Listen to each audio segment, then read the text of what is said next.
Hello everyone, welcome back to JRF अड्डा।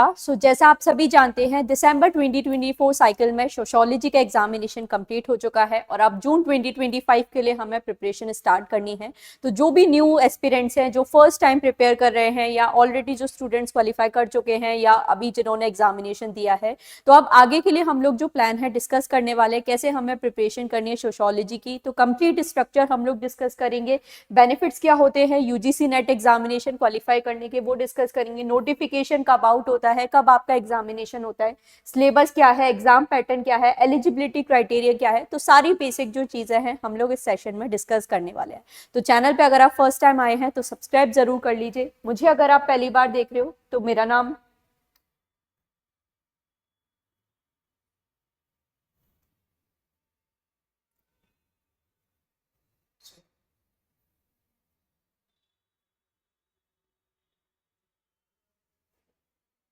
एक second.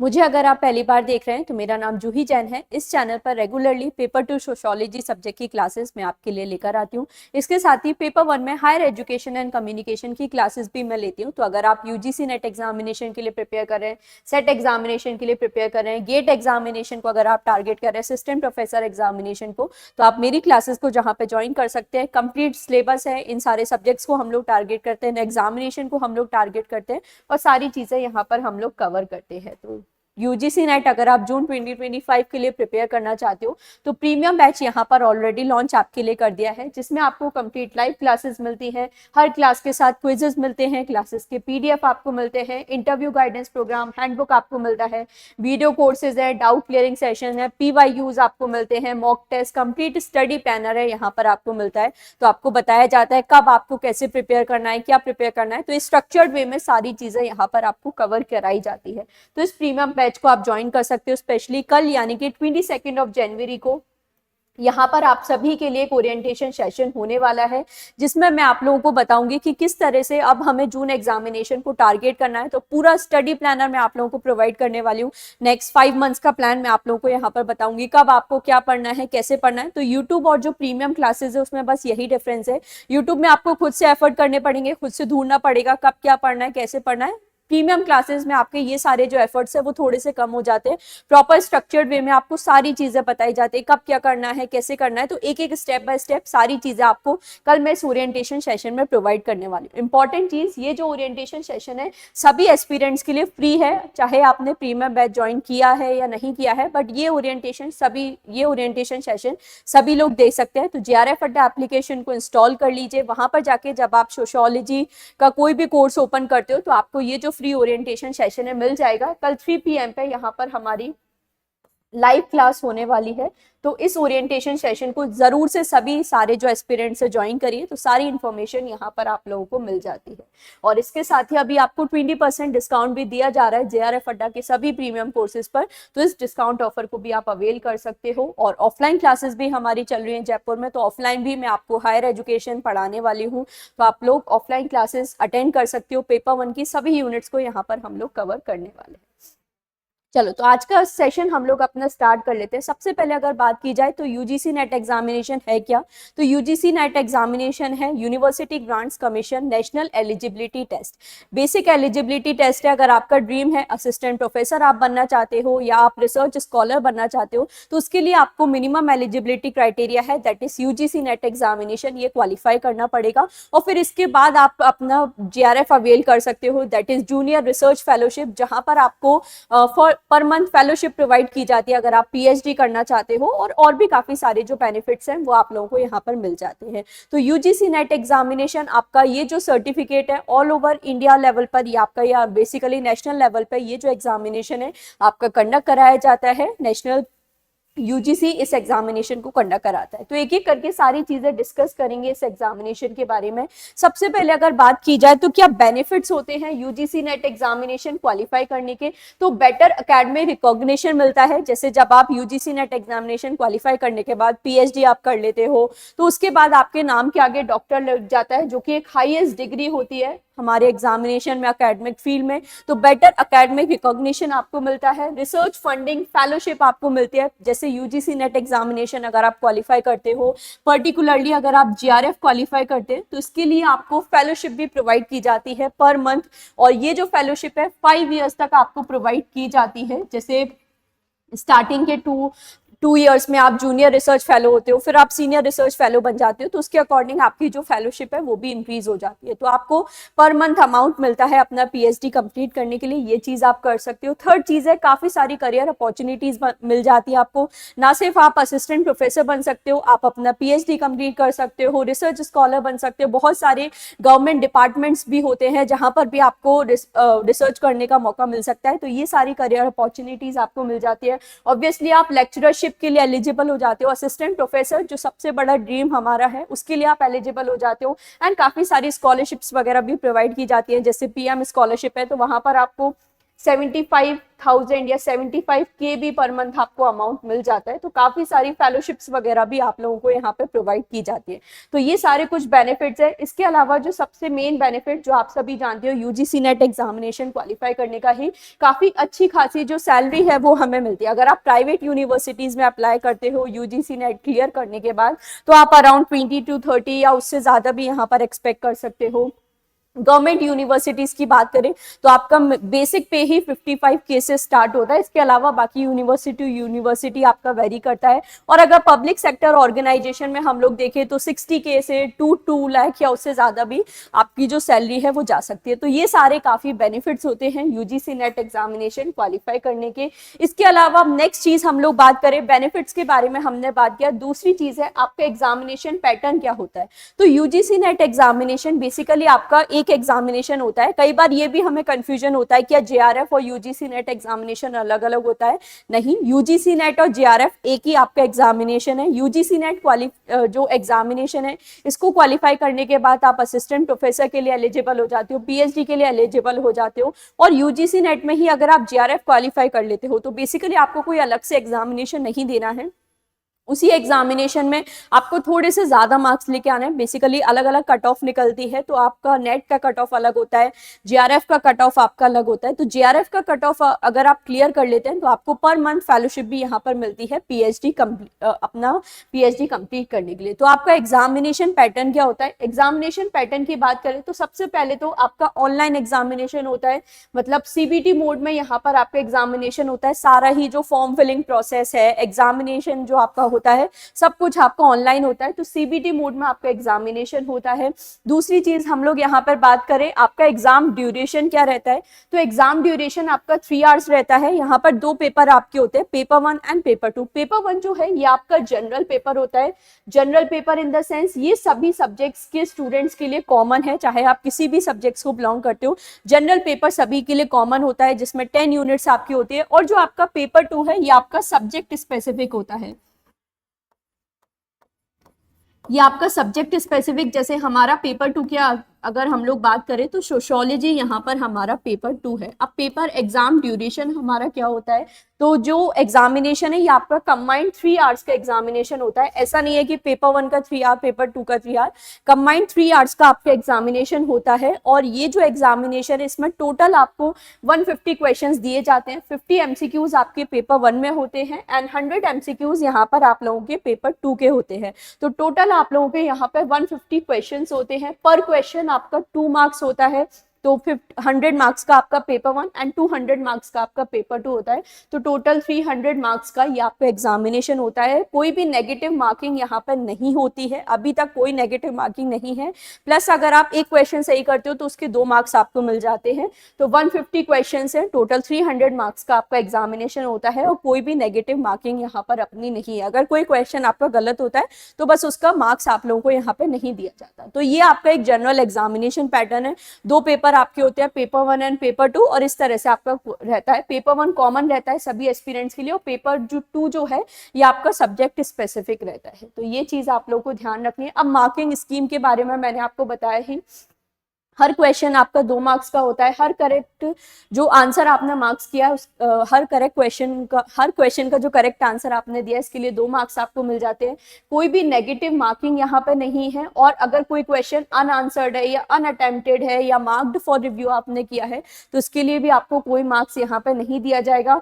आपको आंसर चूज करने के लिए करेक्ट ऑप्शन को यहाँ पर टिक करना होगा। अगर इनकरेक्ट क्वेश्चन सपोज जो एग्जामिनर है उसने कोई इनकरेक्ट क्वेश्चन दिया है या एम्बिगियस क्वेश्चन है तो यहाँ पर क्या होता है कि वो जो क्वेश्चन है उसे ड्रॉप कर दिया जाता है या उसे इनकरेक्ट डिक्लेयर कर दिया जाता है हमारा। और वो जो स्टूडेंट है जिन्होंने उस क्वेश्चन को अटेम्प्ट किया होगा उन्हीं को यहाँ पर हमारे मार्क्स मिलते हैं। तो ये चीज आप लोगों को ध्यान रखनी है। और अगर सपोज कोई क्वेश्चन में ऐसा होता है कि आपका यहाँ पर क्वेश्चन ड्रॉप होता है तो जिन भी स्टूडेंट ने उस क्वेश्चन को अटेम्प्ट किया है सभी को उस क्वेश्चन के मार्क्स हमारे मिल जाते हैं। कोई नेगेटिव मार्किंग नहीं होती। आपको एक एप्रोप्रिएट ऑप्शन है जो हर करेक्ट क्वेश्चन में आप लोगों को सिलेक्ट करना है। तो ये जनरल मार्किंग स्कीम आपकी होती है यूजीसी नेट एग्जामिनेशन की। अब अगर तो 2 चीजें मैंने आप लोगों को बता दी हैं, बेनिफिट्स क्या होते हैं, एग्जामिनेशन पैटर्न क्या होता है। तीसरी चीज हम लोग आ जाते हैं कि आपका सिलेबस क्या होता है। तो मैंने आपको बताया 2 पेपर्स आपके होते हैं, मतलब एक ही पेपर होता है 3 आवर्स का जिसमें आपके 2 सेक्शन होते हैं। तो जो आपका फर्स्ट सेक्शन है पेपर 1 ये आपका होता है टीचिंग एंड रिसर्च एप्टीट्यूड के नाम से। तो फर्स्ट जो आपका पेपर है इसमें 10 यूनिट्स आपकी होती हैं। Teaching aptitude, research aptitude, reading comprehension, communication, reasoning जिसमें मैथमेटिक्स भी होता है, logical reasoning, data interpretation, information and communication technology ICT, people development and environment, higher education system, governance, polity and administration. तो ये आपकी 10 यूनिट्स है पेपर 1 में। अब यहाँ पर हम लोग देखें तो टोटल आपके 50 क्वेश्चंस पूछे जाएंगे। पहले ऐसा होता था कि आपके हर यूनिट में से 5 क्वेश्चन फिक्स्ड हैं वही पूछे जा रहे हैं, बट आज के टाइम पे ऐसा नहीं है। थोड़े बहुत इंटीग्रेटेड क्वेश्चन भी आपके पूछे जा रहे हैं तो ऊपर नीचे भी हो जाता है। जैसे आईसीटी एंड कम्युनिकेशन के इंटीग्रेटेड क्वेश्चन आपको पूछ लिए जाते हैं, आईसीटी एंड टीचिंग एप्टीट्यूड के इंटीग्रेटेड क्वेश्चन पूछ लिए जाते हैं, रिसर्च एंड आईसीटी के आपको इंटीग्रेटेड क्वेश्चन पूछ लिए जाते हैं, हायर एजुकेशन एंड आईसीटी और टीचिंग एप्टीट्यूड के इंटीग्रेटेड क्वेश्चंस। तो आप लोगों की जो नंबर ऑफ क्वेश्चंस है ये ऊपर नीचे भी हो सकते हैं। ऐसा कोई फिक्स्ड नहीं है कि हर यूनिट में से आपको 5 ही क्वेश्चंस पूछे जाएंगे। तो ये एक जनरल बेसिक पेपर पैटर्न है, ध्यान रखना है। सिर्फ 2 ऐसे यूनिट हैं जिनका फिक्स है कि उसमें सिर्फ 5 ही क्वेश्चंस पूछे जाएंगे, that is data interpretation. Data interpretation में बेसिकली आपको एक टेबल दी हुई होती है, उस टेबल से रिलेटेड 5 न्यूमेरिकल क्वेश्चंस हैं जो आपको सॉल्व करने हैं। तो डेटा इंटरप्रिटेशन में फिक्स है कि 5 ही क्वेश्चंस आएंगे। दूसरा जो आपका रीडिंग कॉम्प्रीहेंशन है तो रीडिंग कॉम्प्रीहेंशन में भी आपको एक पैसेज दिया जाता है और उस पैसेज से रिलेटेड आपको 5 क्वेश्चन सॉल्व करने होते हैं। तो ये बस 2 यूनिट ऐसी हैं जिसमें फिक्स है कि 5 ही क्वेश्चन पूछे जाएंगे। बाकी यूनिट्स में आपका 1-2 क्वेश्चन या 2-3 क्वेश्चन ऊपर नीचे हो सकता है, बट ऐसा भी नहीं है कि कोई यूनिट बिल्कुल ही ना पूछे जाए और एक ही यूनिट में से सारे क्वेश्चन आ जाए, ऐसा भी नहीं हो सकता। तो जब आप प्रिपेयर कर रहे हैं आपको ऑलमोस्ट सभी यूनिट्स को अपना इक्वली टाइम देना है, उस अकॉर्डिंग यहाँ पर आप लोगों को प्रिपेयर करना है। तो ये पेपर 1 का जनरल पैटर्न है। अब मैं आपको यहाँ पे पेपर 2 के सिलेबस की बात करूं, क्योंकि आज हम लोग सोशियोलॉजी को बेसिकली टारगेट कर रहे हैं, तो पेपर 2 का भी सिलेबस हम लोग यहाँ पे एक बार डिस्कस कर लेते हैं। पेपर 2 का क्या सिलेबस है। तो पेपर 2 में भी यहाँ पर आप लोग की 10 यूनिट्स है। 10 यूनिट्स हैं तो उनसे रिलेटेड आपको अलग अलग टॉपिक सब टॉपिक्स दिए हैं तो उनको भी हम लोग डिस्कस कर लेते हैं। तो फर्स्ट यूनिट यहाँ पर है हमारी सोशियोलॉजिकल थियरी। अब सोशियोलॉजिकल थियरी में बेसिकली आपको 26 डिफरेंट थिंकर्स दिए हैं, जिसमें से आपके 20 वेस्टर्न थिंकर्स हैं, प्लस आप लोगों के यहाँ पर जो 6 हैं इंडियन थिंकर्स हैं। तो इनसे रिलेटेड आप लोगों को सारी चीज़ें पूछी जाती हैं, जैसे थिंकर्स के पर्सपेक्टिव है, उनके सारे टॉपिक से रिलेटेड सारे कॉन्सेप्ट्स आप लोगों को यहाँ पे क्लियर करना है। तो सबसे पहले यूनिट 1 सोशियोलॉजिकल थियरी की बात करें तो यहाँ पर आपको दिया है first topic classical sociological traditions. तो आपको जो भी क्लासिकल सोशियोलॉजिस्ट है, नॉट जस्ट जो हमें सिलेबस में दिए हैं जैसे डर्कहाइम है, वेबर है, कार्ल मार्क्स है, ये तो हमें प्रिपेयर करना ही है, बट और भी जो क्लासिकल सोशियोलॉजिस्ट है जो आपके फाउंडिंग फादर्स हैं, जैसे हम लोग बात करें यहाँ पर आपके आ जाते हैं ऑगस्ट कोम्ट, यहाँ पर आपके आ जाते हैं हर्बर्ट स्पेंसर, आपके आ जाते हैं विल्फ्रेडो पेरेटो, थॉर्स्टिन वेबलिन है, जॉर्ज जिमेल है। तो ये सारे क्लासिकल सोशियोलॉजिस्ट हैं, इनके बारे में भी आप लोगों को प्रिपेयर करना है। ऐसा नहीं होता कि सिर्फ जो चीजें सिलेबस में डायरेक्टली मेंशन है वही कवर करें। उस सिलेबस से रिलेटेड सिलेबस में अगर कोई भी कीवर्ड आपको दिया है तो उससे रिलेटेड जो भी सारी बैकग्राउंड में चीज है सब कुछ आप लोगों को यहाँ पे कवर करना है। तो क्लासिकल सोशियोलॉजी सारे आ जाएंगे, प्लस ये जो 3 मेन है जैसे Durkheim, Karl Marx and Weber, इनको आप लोगों को डेफिनेटली कवर करना है। दूसरा टॉपिक हमारे सिलेबस में दिया है स्ट्रक्चर, फंक्शनलिज्म एंड स्ट्रक्चरलिज्म, संरचना, प्रकारवाद एवं संरचनावाद। तो यहाँ पर आपको ऐसा नहीं है कि सिर्फ हेडिंग है तो उसको देख के छोड़ दिया, आपको ये भी पता होना चाहिए स्ट्रक्चर फंक्शनलिज्म क्या होता है, स्ट्रक्चरलिज्म क्या होता है, दोनों में क्या डिफरेंस है, दोनों पर्सपेक्टिव का मीनिंग क्या है, ये सारी चीजें भी हमारे लिए बहुत ज्यादा इंपॉर्टेंट है। तो ये सब आपको कवर करना है, कौन कौन से थिंकर्स इनसे रिलेटेड है, जैसे मैलिनोस्की है, रेटके ब्राउन है, टेलकर पार्सन, आर के मर्टन, लेवी स्ट्रॉस, ये सारे थिंकर्स के बारे में आप लोगों को पढ़ना है, इनके क्या कॉन्सेप्ट्स हैं, क्या थियरीज इन्होंने दी है, सारी चीजें हम लोग को डिटेल में कवर करनी। और यूजीसी नेट में ऐसा नहीं है कि एमसीक्यू टाइप एग्जामिनेशन है तो सिर्फ आप लोगों को पूछा जाएगा कि कौन सा कॉन्सेप्ट कौन से थिंकर ने दिया है, ऐसा नहीं होता है। ये जो एग्जामिनेशन है काफी अच्छे लेवल का एग्जामिनेशन है, it is one of the toughest examination of our country. तो यहाँ पर आपको काफी हद तक कंसेप्चुअल क्वेश्चन पूछे जाते हैं, जब आपने इन डेप्थ किसी चीज को कवर किया है, कॉन्सेप्ट्स जब आपने अपने क्लियर किए हैं, तभी आप इन क्वेश्चंस को अटेम्प्ट कर सकते हो। तो ये सारी चीजें आप लोग को पता होना चाहिए। हर्म्यूनिटिक एंड इंटरप्रिटेटिव ट्रेडिशंस में सिंबॉलिक इंटरेक्शनिज्म के बारे में पढ़ते हैं, तो यहाँ पे आप GH Mead, Karl मैनहाइम,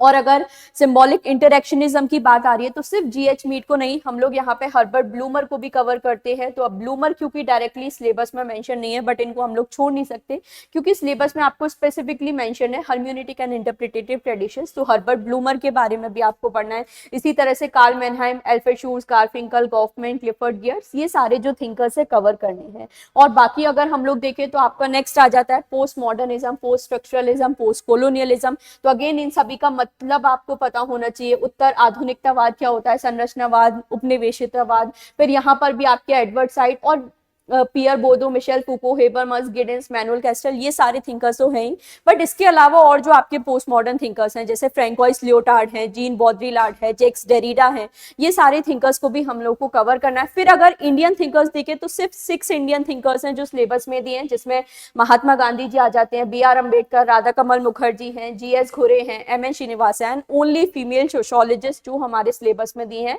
that is Iravati Karve. तो इन सभी के सारे थिंकर्स के कॉन्सेप्ट्स आप लोगों को कवर करना है। तो ये बेसिकली यूनिट 1 का आपका सिलेबस है। सबसे लेंथी अगर यूनिट की बात की जाए, जो सबसे इंपॉर्टेंट है वो आपकी यूनिट 1 ही है, क्योंकि ये जो यूनिट है आपका पूरा सोशियोलॉजी का बेस बनाएगी, क्योंकि सारे थिंकर्स आपको जो इंपॉर्टेंट थिंकर्स है वो दिए, इनका क्या पर्सपेक्टिव है सोशियोलॉजी से रिलेटेड, वो सारी चीजें यहाँ पर आप कवर करते हो।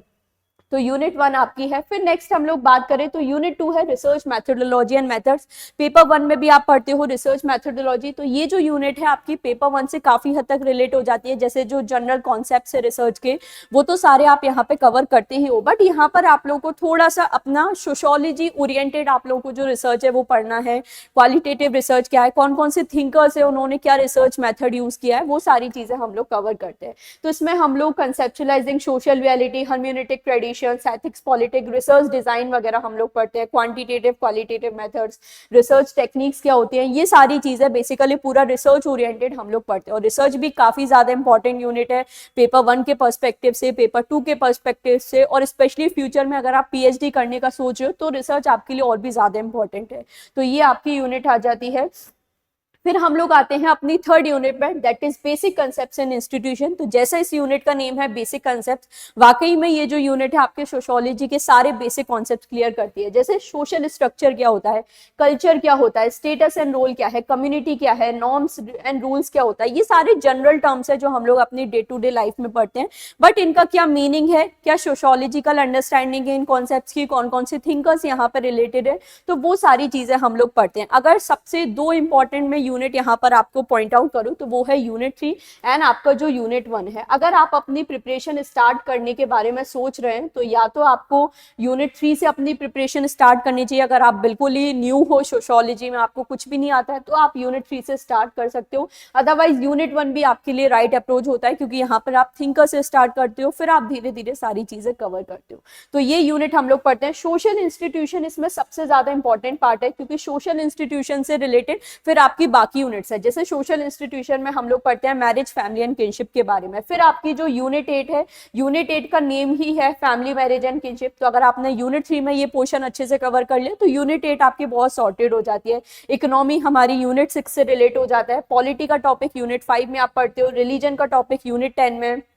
एजुकेशन भी यूनिट 10 में, लॉ एंड कस्टम यूनिट 5 से काफी हद तक रिलेट हो जाते हैं, यूनिट 10 में हम लोग पढ़ लेते हैं। तो ये जो यूनिट है आपको बाकी की यूनिट्स का भी पूरा बेस बनाने में हेल्प करेगी, ये हम लोग कवर करते हैं। Then social stratification, social change and process, ये सारा भी आपका यूनिट 3 का टॉपिक है, तो यहाँ से भी आप सारी चीजें कवर कर सकते हो। फिर आ जाते हैं unit 4 rural and urban transformation. तो यहाँ पे बेसिकली आप rural sociology and urban sociology के बारे में पढ़ते हो। तो रूरल सोसाइटी क्या है, पीजेंट सोसाइटी क्या है, इनके क्या बेसिक फीचर्स है, ये सारी चीजें पढ़ते हैं। कास्ट एंड ट्राइब सेटलमेंट क्या है, agrarian structure, land ownership, peasant movements क्या हुए हैं, जैसे आपने स्कूल्स में भी पढ़ा होगा, चंपारण सत्याग्रह वगैरह, खेड़ा पीजेंट सत्याग्रह वगैरह, तो वो सारी चीजें हम लोग पढ़ते हैं। फिर आपका आ जाता है अर्बन सोसाइटी, नगरीय समाज या शहरी समाज से रिलेटेड सारी चीजें पढ़ते हैं। तो अर्बन सोसाइटी का ओरिजिन कहाँ से हुआ है, शिकागो स्कूल से हुआ है, तो शिकागो स्कूल के बारे में आपको पढ़ना है। शिकागो स्कूल से भी रिपीटेडली क्वेश्चन पूछा जाता है, शिकागो स्कूल क्या है, कौन कौन से थिंकर्स इससे रिलेटेड है, सारी चीजें हम लोग को यहाँ पे कवर करनी है। अर्बेनिज्म, अर्बेनिटी, अर्बनाइजेशन, इन सब में क्या डिफरेंस है, क्या मीनिंग है, कौन कौन से थिंकर्स इससे रिलेटेड हैं। तो काफी जनरल यूनिट है, बहुत सबसे ज्यादा अगर मैं बोलूँ तो स्कोरिंग यूनिट है, क्योंकि यहाँ से आप अराउंड 10 to 12 क्वेश्चन एक्सपेक्ट कर सकते हो, सारी चीजें आप लोगों को देखनी होती है। फिर हम लोग आ जाते हैं अपना यूनिट 5 पे। तो यूनिट 5 है आपकी स्टेट पॉलिटिक्स एंड डेवलपमेंट। मैंने आपको बताया यूनिट 3 में हम लोग पॉलिटी का टॉपिक पढ़ते हैं, तो वो एक तरह से बेस है इस यूनिट के लिए। तो यूनिट 5 में हम लोग पढ़ते हैं पॉलिटिकल प्रोसेसेस क्या है इंडिया में, ब्यूरोक्रेसी है, governance development, grass root democracy क्या है, gender and development, corruption, international organisation, ये सारी चीजें। सोशल मूवमेंट सबसे ज्यादा इंपॉर्टेंट टॉपिक है यूनिट 5 का, तो यहाँ पे आप सारी चीजें कवर करते हो, जो भी अलग अलग मूवमेंट है, caste related movement, women related movement, ethnicity related movement, reservation है, पॉलिटिक्स है, तो कंप्लीट जो पॉलिटिक्स वाला पार्ट है वो आप इसमें पढ़ते हो, तो ये आपके लिए काफी ज्यादा इंपॉर्टेंट है। फिर हम लोग आ जाते हैं unit 6 that is economy and society. तो यहाँ पर आप पढ़ते हो एक्सचेंज क्या है, mode of production debate, models of economic development, सबसे ज्यादा इंपॉर्टेंट टॉपिक है, welfarism, new liberalism, factory industry system, आपका business and family, tourism, global business, globalisation, multinational corporation, सारी चीजें यूनिट 6 में हम लोग कवर करते हैं। तो यूनिट 6 भी आपकी काफी ज्यादा इंपॉर्टेंट है और यहाँ से भी आपको काफी सारे क्वेश्चन पूछे जाते हैं। फिर आ जाती है यूनिट 7 एनवायरमेंट एंड सोसाइटी। ये अगेन आपका पेपर 1 से रिलेटेड है। पेपर 1 में हम लोग पढ़ते हैं PD unit, people development environment, तो वो काफी हद तक आपकी सोशोलॉजी यूनिट 7 से रिलेट हो जाती है। इसमें हम लोग सोशल एंड कल्चरल इकोलॉजी है, फॉरेस्ट पॉलिसीज है, जेंडर एंड एनवायरमेंट है, एग्रीकल्चर, बायोडाइवर्सिटी, यहाँ पर आप पॉल्यूशन के बारे में पढ़ते हो, क्लाइमेट चेंज, इंटरनेशनल पॉलिसी, तो इसमें आप वही सब पढ़ते हो जो पेपर 1 में हम लोग पढ़ते हैं। क्योटो प्रोटोकॉल है आपका, पेरिस एग्रीमेंट वगैरह है, तो ये सारी जो भी इंटरनेशनल पॉलिसीज वगैरह हैं वो सब हम लोग यहाँ पे कवर करते हैं। फिर आपका unit 3 family, marriage and kinship, तो ये मैंने आपको बताया कि यूनिट 3 से ये आपका काफी हद तक कवर हो जाता है। बाकी यहाँ पर हम लोग को पढ़ना होता है जेंडर वाला टॉपिक, तो इसमें बेसिकली फेमिनिज्म वगैरह ये सारी चीजें आपकी आ जाती है। फेमिनिज्म भी अगेन इंपॉर्टेंट टॉपिक है, सारे थिंकर्स उससे रिलेटेड, वो सारी चीजें हम लोग को कवर करनी होती है। और यहाँ से आपको जो एक चीज पूछी जाती है, domestic violence and crime against women, family laws हैं, बेसिकली जो आपके एक्ट वगैरह हैं फैमिली से रिलेटेड, डोमेस्टिक वायलेंस से रिलेटेड, वो सारी चीजें हम लोग को यहाँ पे कवर करनी होती है। फिर यूनिट 9 आ जाती है साइंस, टेक्नोलॉजी एंड सोसाइटी। तो ये कुछ हद तक पेपर 1 से रिलेटेड है, जैसे पेपर 1 में आईसीटी आप पढ़ते हो, बट यहाँ पर आप बेसिकली सोशल पर्सपेक्टिव से इसे पढ़ते हो कि जो भी हमारी सोसाइटी में प्रॉब्लम है, टेक्नोलॉजी का क्या इम्पैक्ट पड़ रहा है सोसाइटी पे, डिजिटल डिवाइड वगैरह क्या है, तो वो सारी चीजें पढ़ते हैं, किस तरह से टेक्नोलॉजिकल डेवलपमेंट्स हुए हैं, तो वो सारी चीजें हम लोग इसमें पढ़ते हैं। साइबर स्पेस वगैरह क्या है, साइबर क्राइम वगैरह क्या है, तो वो सारी चीजें पढ़ते हैं। अब देखो डिफरेंस क्या हो जाता है पेपर 1 एंड पेपर 2 में। पेपर 1 में भी आपका टॉपिक है डिजिटल हाइजीन, तो बेसिकली साइबर क्राइम हम लोग पढ़ते हैं, बट पेपर 1 में आप सिर्फ यही पढ़ोगे कि साइबर क्राइम है क्या या कौन कौन से टाइप्स ऑफ साइबर क्राइम है। पेपर 2 में आप पढ़ोगे कि ये जो साइबर क्राइम हो रहा है इसका सोसाइटी पे क्या इम्पैक्ट पड़ रहा है, क्या अलग अलग जनरेशन है साइबर क्राइम की, तो ये आपका डिफरेंस हो जाता है कि कैसे हमें पेपर 2 को अप्रोच करना है, पेपर 1 को कैसे अप्रोच करना है। तो ये जो सारी चीजें ये मैं आपको प्रीमियम बैचेस में हमारे यहाँ पर बताने वाली हूँ। फिर लास्ट आपकी आ जाती है कल्चर एंड सिंबॉलिक ट्रांसफॉर्मेशन। तो कल्चर का टॉपिक भी यूनिट 3 में हम लोग पढ़ते हैं, तो कल्चर से रिलेटेड सारी चीजें, कम्युनलिज्म, सेक्युलरिज्म हमारा आ जाता है, gender, body and culture, changing material culture, science and symbol, religious organisation, new religious movement, ये सारी चीजें यूनिट 10 में हम लोग कवर करते हैं। तो ये आपका कंप्लीट सोशियोलॉजी का सिलेबस है। यूनिट 1 to 10 मैंने आपको रफली सारी यूनिट्स बता दी हैं, क्या आपका सिलेबस है, कैसे आपको सारी चीजें कवर करनी। अब नेक्स्ट चीज पे आ जाते हैं कि एलिजिबिलिटी क्राइटेरिया क्या है यूजीसी नेट के लिए। तो यूजीसी नेट के लिए अगर आप जनरल कैटेगरी को बिलोंग करते हो तो सबसे पहले तो आपके मास्टर्स में मिनिमम 55% एग्रीगेट मार्क्स होने चाहिए विदाउट राउंडिंग ऑफ। क्लियरली लिखा है विदाउट राउंडिंग ऑफ आपके मिनिमम 55% मार्क्स होने चाहिए अगर आप जनरल कैटेगरी को बिलोंग करते हो।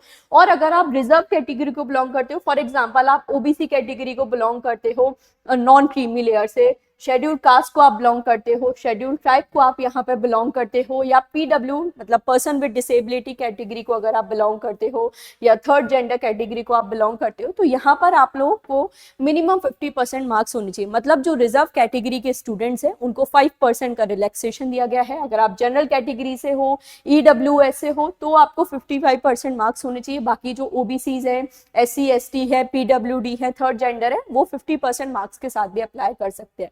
दूसरा डाउट ये आता है कि क्या हमारा मास्टर्स कंप्लीट होना चाहिए या ड्यूरिंग मास्टर्स भी हम लोग इस एग्जामिनेशन के लिए अप्लाई कर सकते हैं।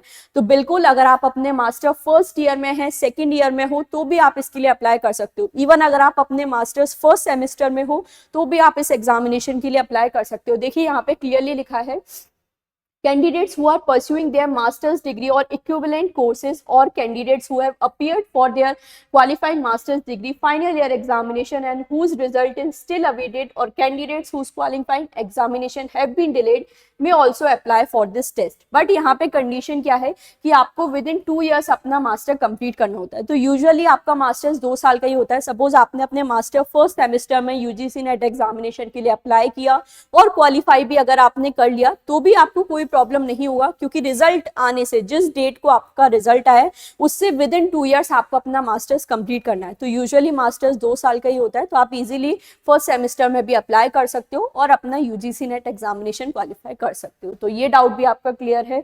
दूसरी यहाँ पर आप लोगों को चीज दी है, अब यूजीसी नेट एग्जामिनेशन जो है ये आपका 3 कैटेगरी के लिए किया जाता है। First is JRF and assistant professor, second is assistant professor and PhD only, and third category है जो आपकी पीएचडी ओनली। तो अगर आप थर्ड कैटेगरी जो है मतलब पीएचडी ओनली कैटेगरी में अगर आप यूजीसी नेट एग्जामिनेशन के लिए अप्लाई करते हो तो फिर यहाँ पर आपको विद इन 1 year अपना जो मास्टर्स है कंप्लीट करना है। तो अगर आप थर्ड कैटेगरी के लिए क्वालिफाई करते हो तो आपका जो मास्टर्स है विद इन 1 year कंप्लीट होना चाहिए। ये आपकी इंपॉर्टेंट क्राइटेरिया है। बाकी जेआरएफ के लिए एज रिलैक्सेशन क्या होता है, नंबर ऑफ अटेम्प्ट्स की अगर बात करें तो देखो, number of attempt UGC net में फिक्स्ड नहीं है। आप कितनी भी बार इस एग्जामिनेशन को दे सकते हो। यूजीसी नेट के लिए, जेआरएफ के लिए कोई नंबर ऑफ अटेम्प्ट की लिमिट यहाँ पर नहीं है। बस यहाँ पे जेआरएफ के लिए एज लिमिट है। अगर आप जनरल कैटेगरी मेल हो तो आपको 30 years आपकी मैक्सिमम एज लिमिट यहाँ पर है। बट अगर आप रिजर्व कैटेगरी को बिलोंग करते हो या अगर आप फीमेल हो, अगर आप जनरल कैटेगरी को बिलोंग करते हो बट आप फीमेल हो, तो फिर यहाँ पर आपको 5 years का रिलैक्सेशन दिया गया है। तो सिर्फ अगर जो जनरल कैटेगरी के मेल हैं इनका मिनिमम एज लिमिट है 30 years। बाकी अगर आप जनरल कैटेगरी फीमेल हो, रिजर्व कैटेगरी को बिलोंग करते हो, तो फिर 35 years आपका एज लिमिट है जेआरएफ के लिए अप्लाई करने के लिए, ये ध्यान रखना। और असिस्टेंट प्रोफेसर के लिए कोई अपर एज लिमिट नहीं है। अगर आप 40+ हो, 50+ हो, तो आप असिस्टेंट प्रोफेसर के लिए डेफिनेटली अप्लाई कर सकते हो। और पीएचडी के लिए भी कोई भी अपर एज लिमिट नहीं है। अपर एज लिमिट सिर्फ और सिर्फ जेआरएफ के लिए है। ये चीज आप लोगों को यहाँ पर ध्यान रखनी है। थर्ड चीज हम लोग यहाँ पर बात करें, एक तो हमने देख लिया कि जो मास्टर्स वाले हैं वो कर सकते हैं। अब जो एक और न्यू रूल आया था 2024 में, उसके अकॉर्डिंग जो 4 year जिन्होंने अपना बैचलर्स डिग्री प्रोग्राम किया है, जैसे 4 years के बैचलर डिग्री कोर्सेज होते हैं, तो वो लोग भी यूजीसी नेट एग्जामिनेशन के लिए अप्लाई कर सकते हैं, but only and only for PhD category. ये जो स्टूडेंट्स हैं जो अपना अंडर ग्रेजुएशन कंप्लीट करने के बाद, जिनका 4 year अंडर ग्रेजुएशन है, उसको कंप्लीट करने के बाद अगर आप यूजीसी नेट एग्जामिनेशन देते हो तो आप असिस्टेंट प्रोफेसर के लिए एलिजिबल नहीं हो सकते, बट आप पीएचडी के लिए डायरेक्टली अपना अप्लाई जरूर कर सकते हैं।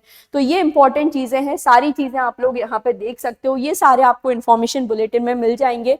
जून 2025 का इन्फॉर्मेशन बुलेटिन अभी रिलीज नहीं हुआ है, तो मैं आपको 2024 का जो इन्फॉर्मेशन बुलेटिन है उसके बेसिस पर ये सारी चीजें बता रही हूँ। तो आप लोग देख सकते हो, स्क्रीनशॉट ले सकते हो, सारी चीजें यहाँ पे प्रिपेयर कर सकते हैं। तो ये आपकी 3 कैटेगरीज होती हैं।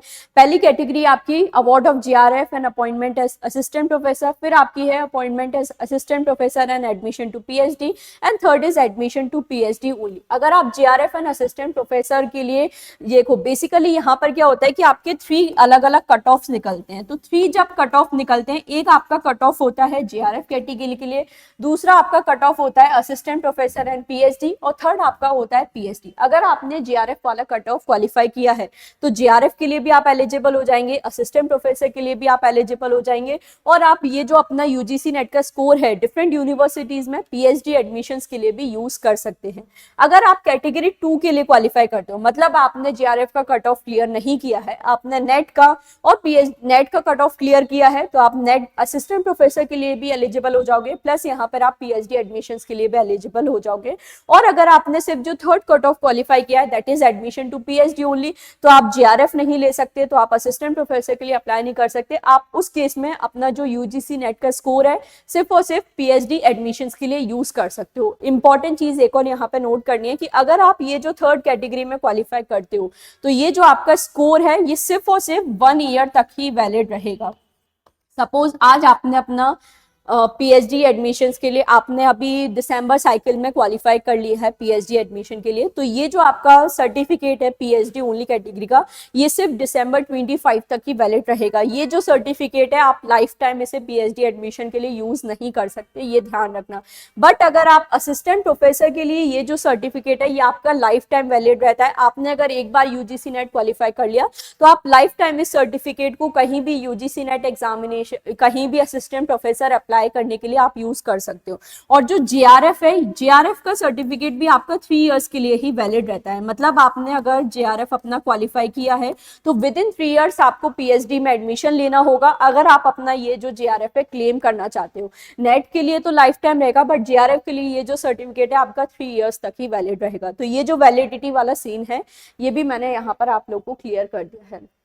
तो ये बस कुछ जनरल चीजें थी। बाकी एक जो चीज हमारा यहाँ पर रह गया है कि आपका नोटिफिकेशन कब आउट होता है। तो नोटिफिकेशन की अगर हम लोग बात करें तो यूजीसी नेट एग्जामिनेशन आपका साल में 2 बार होता है। एक आपका होता है जून में, एक आपका यहाँ पर होता है दिसंबर में। तो आपका यूजुअली इससे पहले ही नोटिफिकेशन आउट होता है, बट क्योंकि आप जानते हो कि लास्ट टाइम जो हमारा एग्जामिनेशन है कैंसिल हो गया था, फिर री एग्जामिनेशन हुआ, तो अभी थोड़ा साइकिल हमारा डिस्टर्ब हो गया है।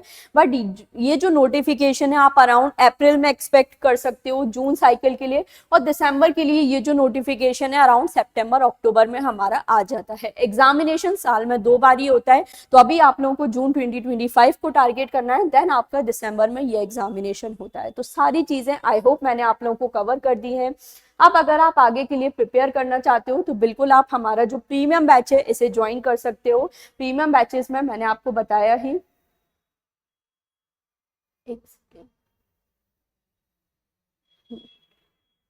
सो प्रीमियम बैचेस में आपको ये जो कंप्लीट सिलेबस है ये यहाँ पर मैं कवर कराऊंगी, क्योंकि अब टाइम हमारे पास कम बचा है, तो आपके पास बहुत लिमिटेड टाइम में आपको बहुत सारी चीजें कवर करनी है। अगर आपने कभी भी प्रीवियस या पेपर्स देखे हैं यूजीसी नेट के, तो बहुत ज्यादा वास्ट और डायनेमिक सिलेबस हमारा हो गया, सारी चीजें हमें कवर करनी है। तो ये प्रीमियम बैच को आप ज्वाइन कर सकते हो, जिसमें कंप्लीटली मैं आपको सारी चीजें बताऊंगी, कब क्या पढ़ना है, कैसे पढ़ना है, सारी चीजें प्रिपेयर करनी। कल स्पेशली हमारा प्री ओरिएंटेशन सेशन भी होने वाला है, तो इसको एटलीस्ट सभी लोग जरूर ज्वाइन करिए, तो आपको एक कंप्लीट थॉरो आइडिया लग जाएगा कैसे प्रिपरेशन करनी है, कैसे सारी चीजें करनी है। और अगर फ्री ओरिएंटेशन सेशन पसंद आता है तो आप बिल्कुल प्रीमियम बैचेस में भी एनरोल कर सकते हैं। So that's all for today. I hope आपको ये जो सेशन है हेल्पफुल लगा होगा, और कोई भी आपका डाउट है तो कमेंट सेक्शन आपके लिए ओपन है, इसमें आप लोग जरूर हमें बता सकते हैं। बाकी चैनल को सब्सक्राइब कर लीजिए, फॉलो कर लीजिए डिफरेंट प्लेटफॉर्म पे, तो सारे अपडेट्स आपको मिल जाते हैं। और कोई भी आपका सजेशन है कमेंट सेक्शन में बता सकते हैं। Don't forget to like and share the video.